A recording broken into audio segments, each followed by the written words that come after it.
Hi guys, it's Ariana. I hope you guys are doing well. So I've been doing a few more capsule wardrobes lately, and I wanted to chat about how to incorporate color and pattern. I feel like an assumption about capsule wardrobes is that it has to all be neutral so that it all goes together, but I want to kind of debunk that myth just a little bit and talk about how are ways you can incorporate color and pattern into your wardrobe if that's something that you even like, because it is definitely possible. I personally think there's like two ways to go about this. You could either be really organized and plan out exactly the colors or patterns that you want, but you could also be much more free and open, and it kind of just depends on what you want to do. I think there's pros and cons of both, but I want to share with you some tips for either one of those camps so you can find a method that works for you. So before I actually share those tips, I do want to mention they are just that. They're just tips if you're struggling with any of these things. They're not like hard, fast rules or anything that you have to stick by. So let's talk about a more organized and planned out approach. So I'm talking like color schemes or palettes. It's definitely a good way to have success incorporating color into your wardrobe. This is really helpful when you're trying to have an overall cohesive wardrobe,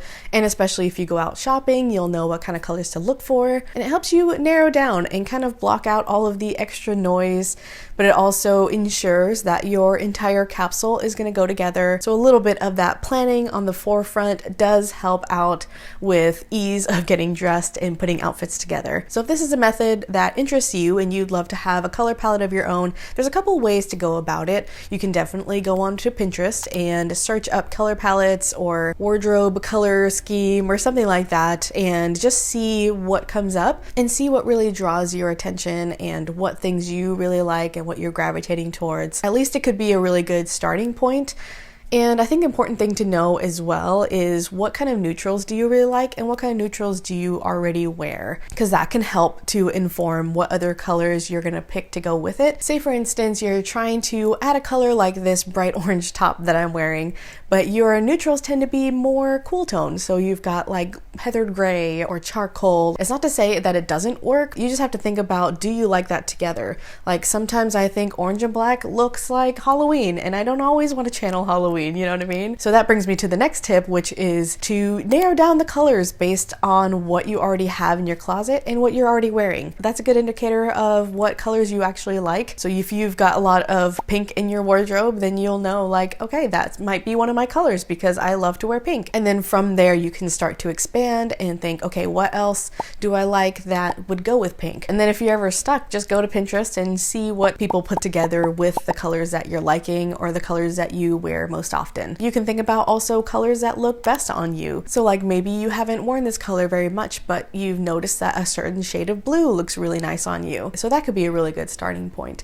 I think color analysis is a great way to go about that, like knowing your undertone. You can if you want to, but you don't have to get an actual color consultation to kind of get a gauge for this. You can just try out different colors. Go to the thrift store, pick out a couple colors that you think look good on you or might, and put them up to your face and see what you think. You could like yellow, but there's cool yellows and there's warm yellows, and one might be better than the other, and that could determine the colors that you pick with it to go into your color palette. So there's a lot of different variables here, but you can really play around with it. This is where I mean having some of that planning done in the forefront, because you could very much be more free and open with the different colors that you pick. Like you don't want to have a certain color scheme. Maybe you love all the colors of the rainbow and you want to have them all in your closet somehow. There is a little bit extra work that goes into all of your purchases. So if you're trying to make it your goal to buy less so that you could have nicer things that you actually love and you're gonna wear, like you're gonna have to ask those questions with each piece that you want to bring in and say, okay, is this gonna go with what I already have? Or am I just gonna end up with a closet full of clothes that I can't pull outfits from? All right, so we talked about colors and how to put together a palette, but I also do want to touch on patterns and prints. So a more organized and structured way to go about adding patterns is maybe sticking to a certain genre or category of print. So say you like florals, and all of your patterns that you choose could be different types of florals. Or maybe you like more geometric prints, so like checkerboard or stripes or something with more like harsh lines.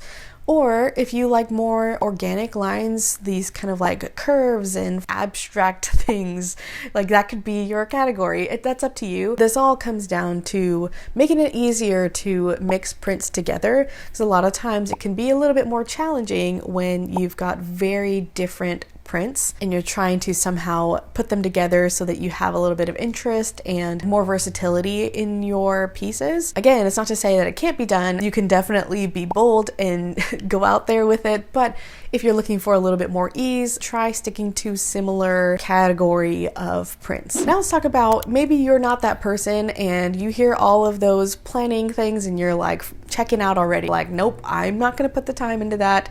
That sounds stressful and that sounds like a headache and I don't want to put in any extra time there. I just want to be able to pick items that I like and have colors that I like. That's great. I think there are still tips that could help you if you are struggling with putting outfits together. Like, don't try to fit into a box if you don't like it or if you know that it's not going to be the right fit for you. Because the point is, we're trying to find a method or a way of going about a capsule that is actually going to be what you want it to be and that you're actually going to stick to, that you don't go run off and buy a ton of items because you're like, I have nothing to wear. So if you do like having more freedom and having multiple different colors in your wardrobe that maybe they don't all go together, a good way to do that is to maybe stick to colors on the top half. So all of your tops are different colors, but then keep all of your bottoms neutral, because then you don't have to worry about ever combining different colors of pants and tops. If you're okay with color blocking, then you can definitely do that too. I think my other tip here might be keeping within the same undertone. So all of the colors are more warm tones so that they can pair well together. And also saturation. So keeping more bright neon colors if that's your thing, or having more muted pastels if that's more your colors, because it's going to be a lot harder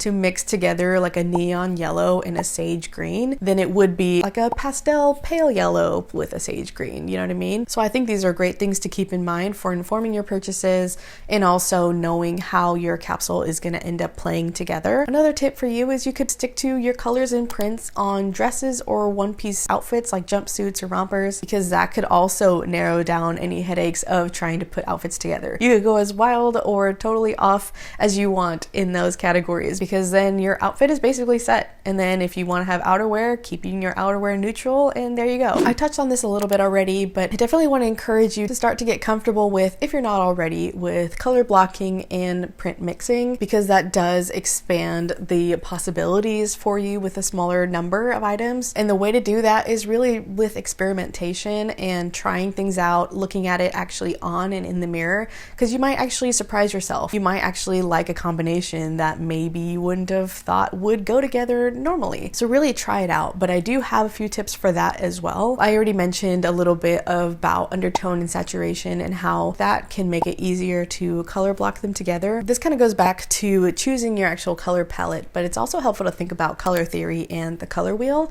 This can help determine what colors actually go well together if you aren't really sure, or if you need a little bit of a visual to see that. So you've got things like analogous colors, which are next to each other on the color wheel. You've got complementary, split complementary, and then if you want to get a little bit more complex and have a few more colors in there, you could do a triad or a tetrad or something. Again, it could be fun just as an experiment to go through and put colors together, but also say you've got a specific color in your wardrobe that you're having trouble styling and what goes with that. You can look at that color wheel and kind of determine, hey, actually, if this is a yellow top, this purple might actually look good with it, because that would be a complementary color. Say for instance, like this orange top that I'm wearing, this pink skirt, if you can see, this pink skirt actually does go with it because they're next to each other on the color wheel. They're analogous. Now, when it comes to patterns, I think what's really successful whenever you see a good pattern mixing done is when you've got different sizes in your patterns. So I'm talking about a very large pattern with a lot of spaces between it. It's very bold, mixed with a pattern that is smaller, more intricate, maybe a little busier. I feel like those two go really well together because they don't clash as much. They're not both very bold and competing for attention. Another thing that's helpful if you're looking for patterns that maybe have colors within the pattern that fits with the other colors that you have in your capsule. So if we go back to the orange top that I'm wearing, say I've got a pattern that's got orange in it, then I know this top will go with that pattern because you're pulling from that pattern the different colors that are in there. But then that same pattern might fit with a blue top because it's got blue in it. So now what if you like color, but you're not quite there yet with the color mixing, and maybe you're not like super into bright colors on you. You rather just wear neutrals, but you do like some color here and there. A way that you can incorporate them is definitely with accessories. A colored bag, pop of color in your shoes, even in your jewelry. This could be a fun way to add that color and interest, but then you don't have to worry about versatility in your closet because you don't want to think about having to make them work. Or if you just want to dabble, you could honestly just start with one color. Pick one color that you like and have one item, or maybe even 2 items in that same color. Try that out with all the other pieces. Don't feel like you have to jump right into having a set palette and create this whole masterpiece from scratch. Like, you could definitely do that if you wanted to, but we're talking about sustainability here and starting where you're at, starting with what you have and building from there. And you can tweak and change things as you go. So say you had a color in your closet and you're like, you know what, I don't love this color as much as I thought I did. You won't have to worry about, oh wow, I just bought like 5 things in that color and now I don't really like it, you know? So start off slow. And then one last little note that I want to make. Sometimes you'll see capsule wardrobers or people who put these capsules together talk about how you want every piece to go with every other piece so that you've got unlimited amount of outfits and everything goes together. And while there is merit to that and can be very helpful, especially if you're the type of person who just wants to go in there, you could be blindfolded, pick a top, pick a bottom, and you know that it's going to go together. But I just want to say that if that's not you, you do not have to have every piece go with every other piece. Like, it's okay to have that one colorful or patterned top that might not go with every single one of your bottoms, and that's okay. But you have to know for yourself, how many items am I willing to have? Am I really trying to have a limited number? My one caveat to that though is, and what I do personally, is I make sure that that item has at least 3 other items that will go with it. That way I do know it's got versatility. For me personally, it's not enough to only have one thing that I can wear it with. You're probably not going to wear it as much if you only have one outfit you could pick from. Even 2, like for me 2 is still not quite really worth it. So if it doesn't go with more than that, I'm probably not going to incorporate it into my capsule. So again, only you can kind of decide that and what really works for you, what you're okay with. But I just wanted to make that note that you do not have to follow this rule of everything has to go together in order for it to make sense to have it in a capsule wardrobe. All right, so that is all the tips. I hope this was helpful for you. Experiment with color, with pattern. And if you've got other tips, definitely leave them in the comments below so we can help each other out, give each other some more ideas as well. And subscribe as well if you're not already. I make videos about personal style, thrifting, and some other homemaking stuff in between as well. So if those are things that you enjoy, I'd love to see you stick around. But with that, I will see you guys in the next one. Bye!